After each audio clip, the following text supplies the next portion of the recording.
Good morning, you guys. I thought I would do kind of this little update to kind of update you on my life and on the baby and exactly why I haven't been doing videos recently. I've got one that's completely shot that I've just been too lazy to edit, honestly. And I thought I would kind of update you on what's happened in the last couple days, just to kind of, I don't know. I need somebody that I think I can talk to about, and I think I can talk to you guys about it. So Sunday night, I started to spot really bad. So then I go to my sheet. I have like a cheat sheet that the hospital and my OB has given me, saying like what is normal and what is not. So they say if you start spotting, you need to put on a pad, and you need to like record when you put the pad on, and if the pad is filled within an hour, then that's when you need to go to labor and delivery because there's something wrong. So I put the pad on, I wait the hour, and then I go and I take the pad off and it's not full. So I'm like, okay, this is just normal spotting, it's no big deal. So I put another pad on just in case, and I wait another hour, and it went pretty much like no spotting. The spotting went, kind of, it trickled down, and it was just normal here and there, everyday spotting.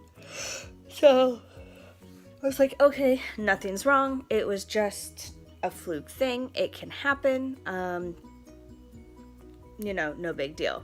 Because I am so far along, I am right now at 34 and a half weeks. This is when you start to listen to your body a little bit more. So then Monday happened, which was Labor Day. And Monday I worked all day and I was just tired all day. The insomnia, of course, from the night before, I thought was most of the issue because I did not sleep very well because of what was happening. I did stay up later to monitor everything, and then I just, in general, didn't get a good amount of sleep. So I thought, okay, that's the problem, I went to bed a little earlier Monday night, and then I got up Tuesday, and I was like, I'll go from there. So Tuesday morning hits and nothing has changed at all. I feel like my entire body feels like it's been hit by a bus. I feel so exhausted. I've slept a good amount of time. I went to bed Monday night around 10:30-ish. And then I sleep not 100% through the night because I do got to get up and pee. But I'm pretty much asleep until 8 o'clock when I get up to go to work. So I went up and I did a little really short photography shift. It was like 2 hours. And then after that, I was like, okay, I still feel like shit. I'm going to call my OB and see if I can get in today, because I have an appointment for him tomorrow, but I don't think I should wait. So, well, hi, Franklin. You can come in here. Franklin is here. Hi, big boy. Yeah. Come on. Anyway, so I get into my OB. I go from photography job to straight to the OB. And they take my blood pressure. It's a little high, nothing dangerously high. And then since I'm only at my 34 week, you want to come up here? Come on. Come on. Since I'm only at 34 weeks, he's like, well, I normally don't start checking dilation now, but because of the spotting you had, yes. You can lay down anywhere you want. Or you can go lay in somewhere else. Our cats like to tell us what they're doing. So, anyways. So he's like, I usually don't check for dilation now, but because of the spotting you had, I'm going to. So I did all that. I got checked for dilation, and it ended up I had already started to dilate, and I was at a 2.5, which at my amount of weeks is not very good. So he's like, I don't really like how this is going, because I'm afraid your baby could be coming any minute now.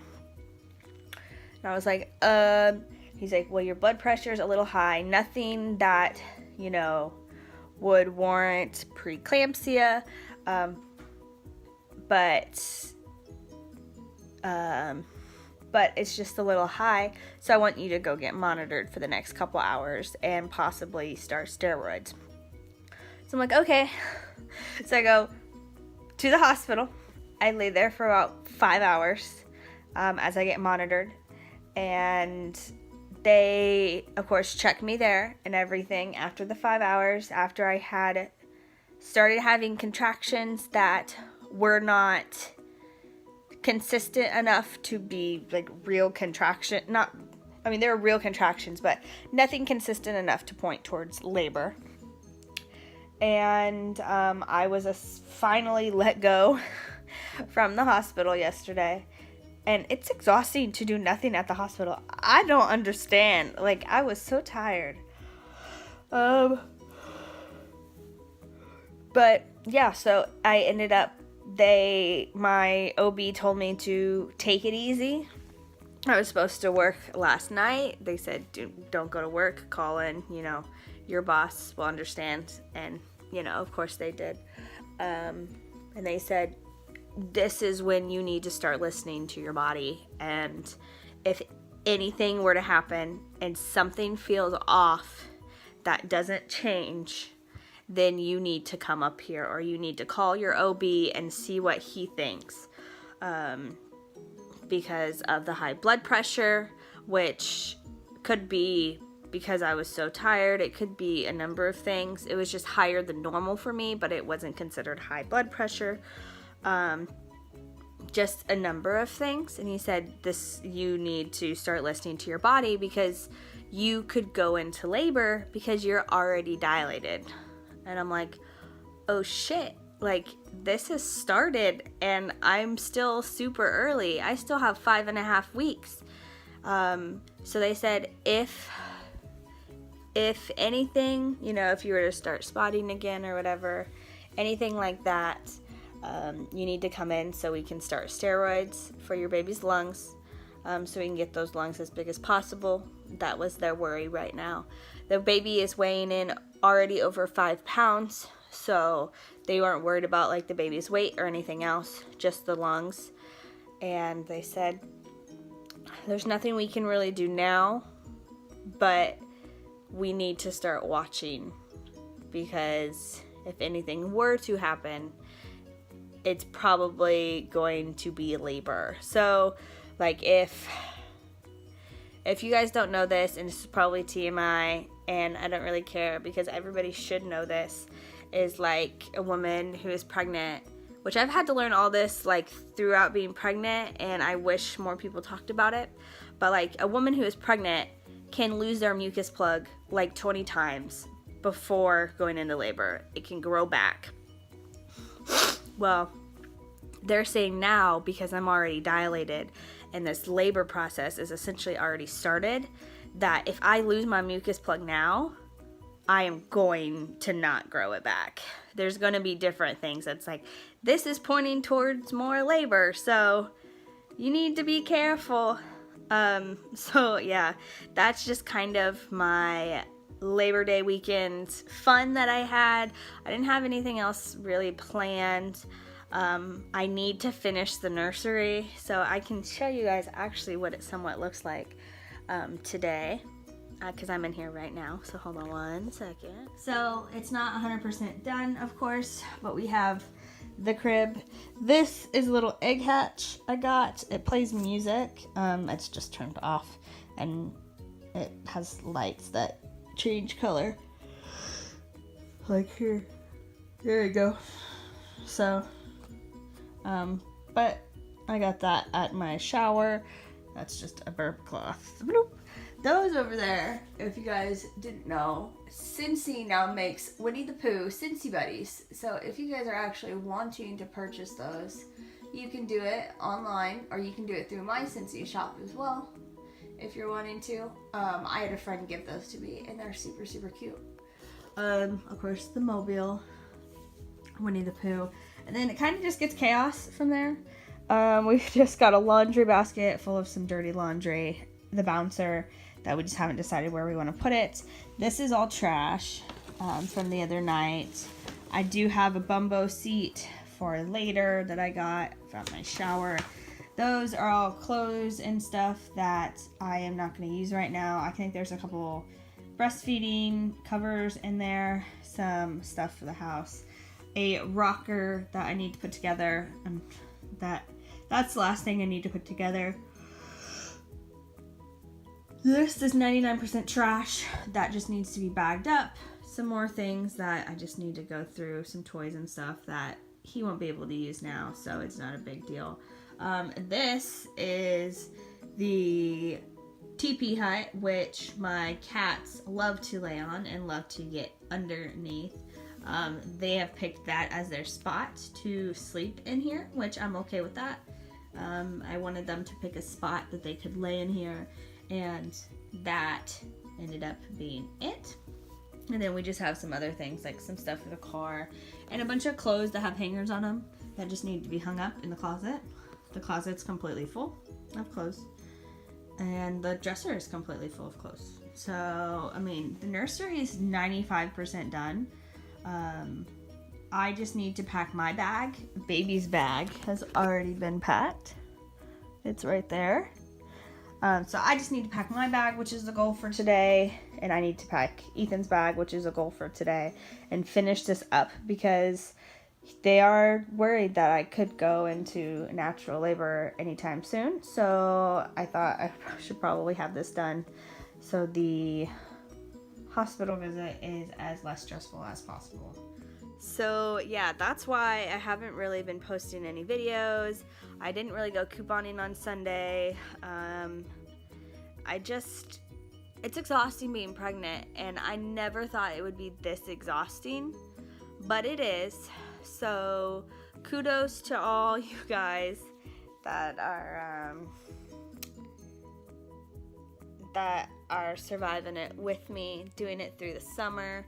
It's finally started to cool down. Of course, now we're about to get a bunch of rain from the tropical storm, but I am hoping and I am praying that I am able to last another week and a half with this pregnancy. I am wanting to try to get to 36 weeks as much as possible to try to stay out of the NICU.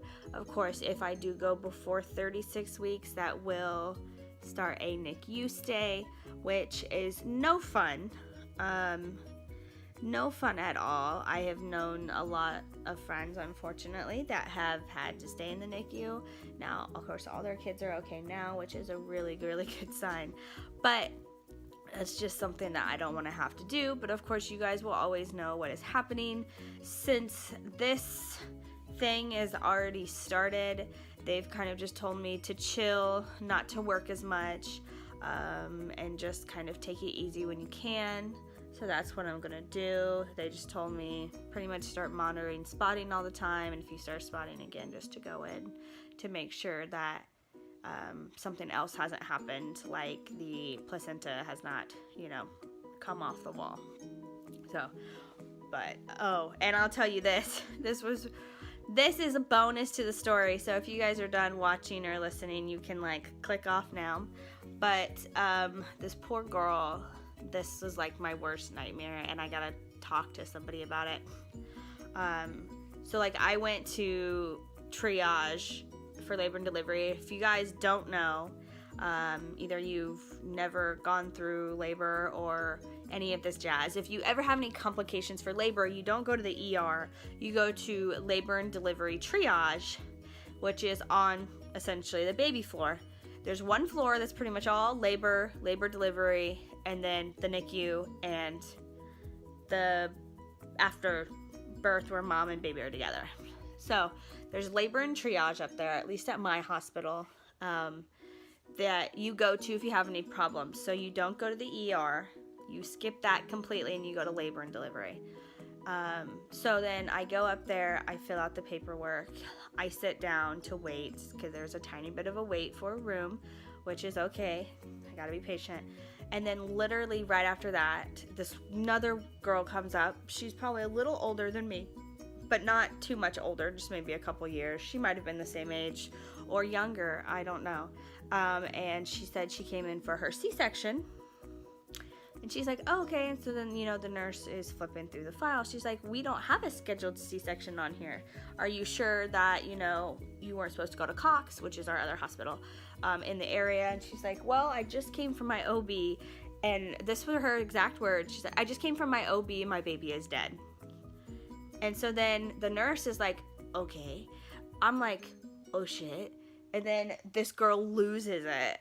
And she just starts bawling. So then the nurse puts her in a private room. They have a couple there for when that happens. And, they're trying to scramble to get enough rooms for her and I together. And they had one room. And I said, you guys can take her because she's going to need it more than I will. Like, I know I need it a little bit, but like this girl is going through this traumatic thing and just lost her child. And she's going to need the room other than this public space more than I will. I was like, I'm just here by myself, chilling, like almost falling asleep in your chairs. Like, I'm good right now. You need to take her. And so then they took her, and then like literally 5 minutes later, I had a room. So it was no big deal.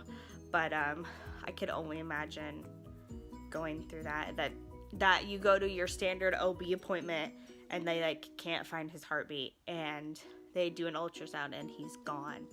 And that's like my worst fear.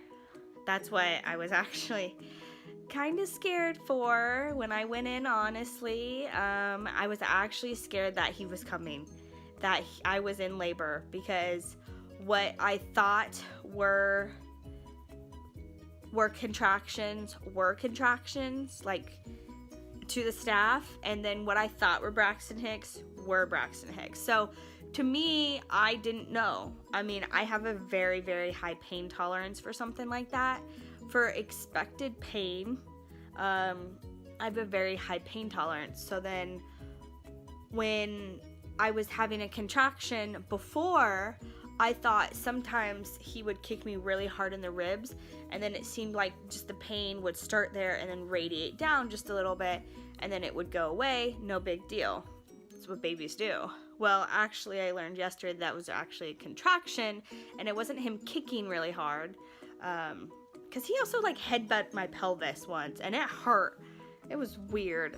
But I was like told these are contractions, like on the monitor. She kind of taught me how to read the monitor, because I was like, I don't know what I'm doing. I don't know what contractions are. I know what Braxton Hicks are. I'm 99% sure. It's just like a little discomfort, just a little bit of cramping. No big deal. You get up, you move around, and they go away. And so then she's like, okay. She's like, yeah, those are, and I would have one in the room with her. I'd be like, I'm pretty sure that was a Braxton Hick, and it would show just a tiny bit on the monitor, and she's like, yes, that's a Braxton. I'm like, okay. And then like later she'd be in the room, and I would have a real one, and I'd be like, she's like, are you feeling a contraction? And I said, well, I feel like what I would think a contraction would be, but I honestly don't know, because I've never dealt with them before. And so she's like, what you just felt was a real contraction. And I was like, oh, okay, like that, that's nice to know that this pain that I've actually been feeling for, now that I know, for the last couple weeks, have actually been contractions. And contractions can happen at any time, but now I know better, so that if I do go into labor, I can start counting them a lot easier, now that we do have this tiny alter whatever complication. I don't really consider it a complication. I just think my body is working the baby out faster and he's ready to come, because he's healthy, other than he might be a little early. So yeah, I learned a lot this weekend, and I went through a lot this weekend, like mentally, and Ethan could not be there, unfortunately. He was at work, and I actually told him not to come because this was not an emergency. I said, this is not an emergency. I'm just up here to make sure I don't change, and if I do change and it indicates labor, I will let you know, and then you can leave work, which is about an hour away. So I was there kind of by myself. It was some nice time by myself, you know, Jason and I, and it ended up working out really well. So I'm pretty happy that baby did not come. That was my worst fear, was baby was going to come. Or like when I would have a contraction, I could see on his heart rate monitor that his heart rate would go down a little bit. Nothing like down to 0, but I could see his heart rate monitor kind of like an ET. His would go down while the contraction went up, and then it would equal out. So my worry was like, what if it doesn't go back up?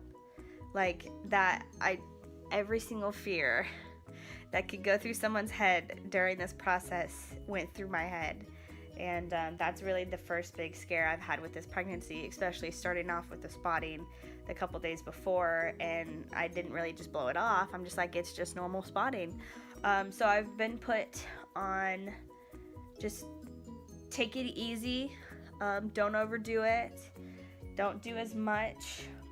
I am still working, but it's only like 4-hour shifts, and everybody where I work is totally understandable with everything, and since I don't work today, it actually ended up being really good timing because I could take all of today off and just chill. So, but yeah, that's actually all I have for this really, really long update. What Labor Day fun I had. Video, it's coming super, super fast, and I'm terrified and happy at the same time, and I just want my little man to be here so I can hold him, because he's already being a butt, and I want to be able to hold my butt. And then Ethan says, it's our butt, and I was like, no, right now it's just my butt, because you ain't doing anything. But yeah, thank you guys so much for watching, and I'll see you guys in the next video. Bye bye.